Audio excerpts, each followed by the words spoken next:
A recent study showed that over 100,000 people in the UK are diagnosed with HIV. I recently thought I may be one of those people. I wasn't being careful, and therefore I've decided to make this documentary with my friends to discover some of the truths behind HIV, debunking some of the myths, and if HIV really is a death sentence.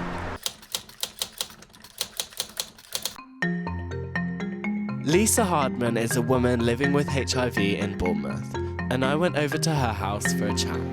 How long have you been living with HIV? I was diagnosed in 2006, so I've been living with HIV now for 13 years. Okay. And I'd just like to say, on the basis of has HIV changed my life, two main reasons that it's changed my health quite dramatically is firstly my fault. In fact, they're both my fault. Firstly, I was not regularly going for tests. I was not getting myself checked, which means that I was probably living with the virus for 3 or 4 years before I was tested positive.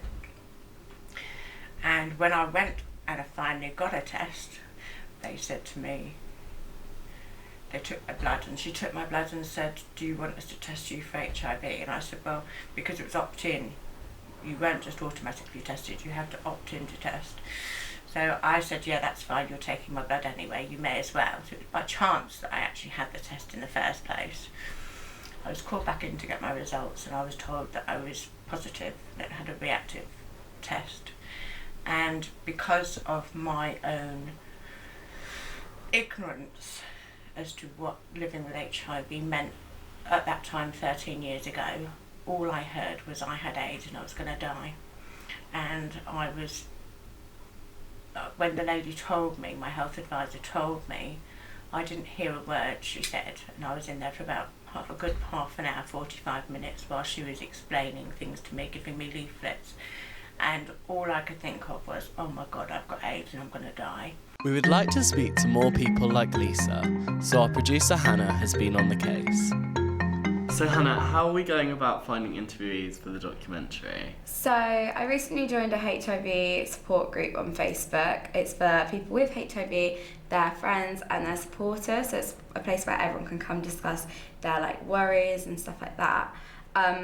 So I put a post up asking if anyone would be willing to take part in our documentary. We got a lot of negative responses, however we also got lots of positive responses and lots of people who were willing to help. And what kind of struggles have we faced? I think the main issue was a lot of people are concerned about coming out as openly having HIV. I think they worry what their friends and family will think. So a lot of people who really wanted to take part didn't want their face shown or didn't want it to go anywhere. A lot of people also didn't like the fact that as journalists we were in the group because they felt like we were being intrusive, they felt like it was a private group. However, as lots of people on the group have said as well, we are trying to get rid of this stigma, we are trying to make it so that people don't feel like they have to come out and say it, and so they can be open. This issue highlights the fact that not many people feel comfortable revealing their status.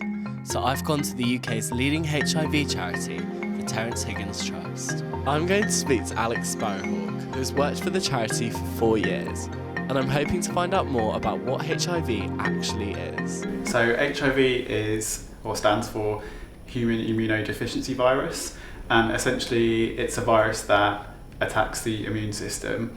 So it targets cells known as CD4 cells, which play a role in alerting the body that there could be an infection or something, and it gets into those cells, uses the cell's genetic makeup to multiply and actually kills the cells in that process. And what that means is that as those CD4 cells die, there's less response in the body for you to respond to illnesses. And at the stage where if you're not taking treatment, that's when you can develop what's known as AIDS, or acquired immunodeficiency syndrome, where you might present a number of different conditions, for example, sort of like pneumonia or type of cancers, because the body's not able to fight those sorts of infections.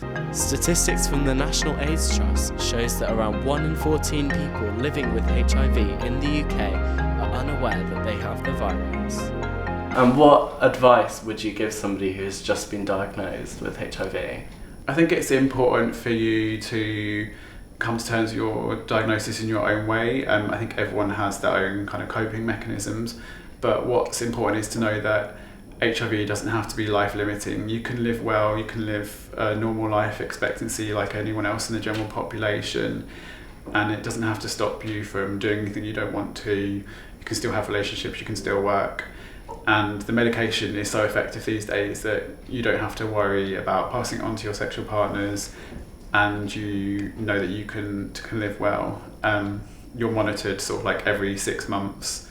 Okay. So actually, if anything is up, your doctors are going to find it much quicker than they would if you were just someone who just has no long-term conditions and only visits their GP now and then or when they get seriously ill. And I'm just happy that I'm healthy and that I came through that, but that was all just down to my own lack of knowledge really and ignorance. So did you ever think when you found out that you would even be here this many years later and look how...